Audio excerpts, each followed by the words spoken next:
Halo adik-adik semua, selamat datang di sesi cerita kita kali ini. Yuk coba cari posisi duduk yang paling nyaman, atau kalau mau sambil tarik selimut hangat juga boleh banget. Soalnya hari ini kita bakal dengerin sebuah dongeng pengantar tidur yang benar-benar spesial.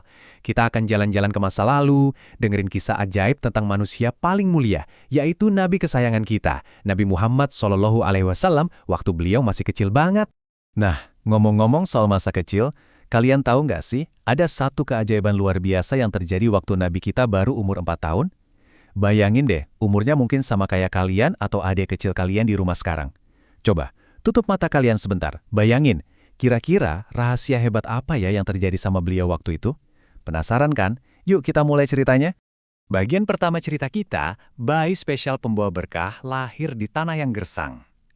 Kisah ini dimulai di tempat yang jauh sekali dari sini, namanya kota Mekah. Nabi Muhammad lahir di tahun yang sangat terkenal, yaitu Tahun Gajah. Kelahiran beliau ini ibarat cahaya terang yang luar biasa indahnya, benar-benar hadiah dan karunia paling spesial dari Allah buat seluruh alam semesta. Setelah lahir di Mekah, bayi Muhammad memulai petualangan pertamanya. Jadi gini, zaman dulu tuh ada tradisi yang unik banget.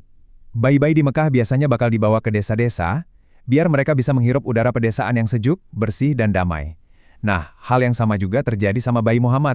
Beliau dibawa ke sebuah desa bernama Bani Sa'ad, buat dirawat sama ibu susuannya yang baik hati banget, namanya Ibu Halimah. Kita masuk ke kehidupan di desa yang damai, tumbuh besar di Bani Sa'ad. Tahu nggak, desa tempat Ibu Halimah tinggal ini awalnya lagi ngalamin masa-masa yang susah banget.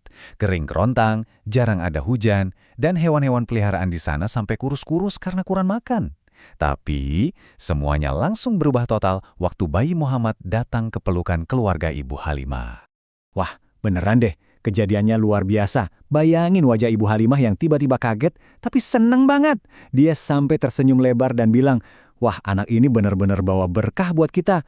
Domba-domba kita yang tadinya kurus kering, kok sekarang jadi gemuk-gemuk ya? Terus susunya banyak banget." Kehadiran bayi Muhammad langsung bawa kelimpahan ajaib yang dikasih langsung sama Allah. Berkahnya benar-benar melimpah ruah. Air susu dari unta dan domba mereka jadi banyak banget, jadi keluarga Ibu Halimah nggak kelaparan lagi deh. Dan yang paling bikin takjub nih, Muhammad kecil tumbuh jadi anak yang sehat, kuat, dan penuh kasih sayang. Rumah itu jadi penuh dengan suara tawa ceria, bawa kebahagiaan yang nggak ada habis-habisnya buat keluarga asuhnya. Sekarang kita sampai di mujizat dua malaikat, kunjungan lembut dari langit. Waktu terus berjalan, dan Muhammad kecil sekarang udah umur 4 tahun. Suatu hari, beliau lagi asik-asiknya main di padang rumput yang hijau bareng saudara-saudara asuhnya. Nah, di tengah asyiknya main itu, tiba-tiba ada sebuah kunjungan yang sangat ajaib.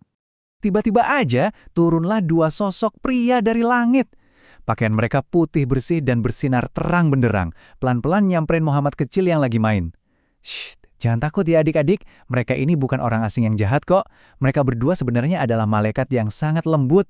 Mereka ini utusan khusus dari Allah yang sengaja datang bawa hadiah super istimewa buat Nabi kita." Para malaikat tadi mendekat dengan langkah yang halus banget. Terus, mereka membaringkan Muhammad kecil dengan sentuhan yang selembut kapas. Pelan-pelan, mereka membuka dadanya. Dan ingat ya, sama sekali nggak ada rasa sakit. Beneran deh. Di situ, malaikat membawa sebuah baskom cantik banget, terbuat dari emas yang berkilau-kilau. Baskom emas ini dipakai buat membersihkan hati beliau. Coba tebak, air apa yang dipakai malaikat untuk mencucinya? Yap, bener banget, air Zam-Zam. Ini adalah air suci yang paling murni, sebening kristal. Malaikat pakai air yang super ajaib dan suci ini buat membasuh hati Muhammad kecil. Mereka mencucinya dengan penuh kelembutan, sampai hatinya benar-benar bersih dan berkilau memancarkan cahaya.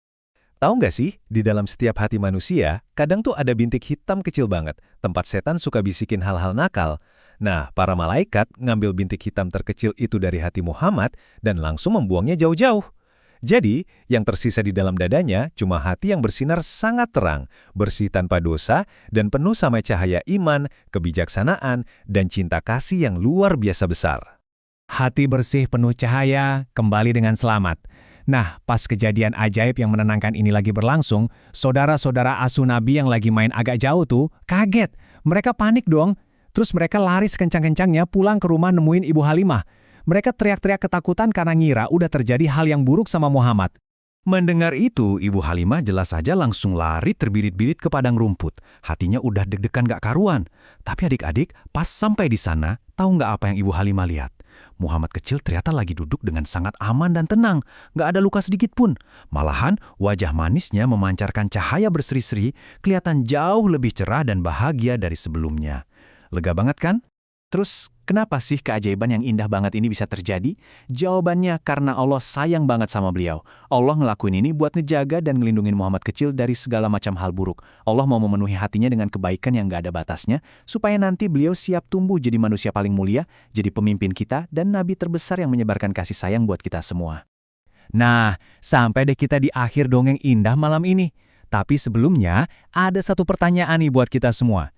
Gimana ya caranya supaya hati kita sendiri bisa tetap bersih, penuh kebaikan, dan selalu dipenuhi cinta kasih setiap hari? Kuncinya ada di perbuatan kita, adik-adik.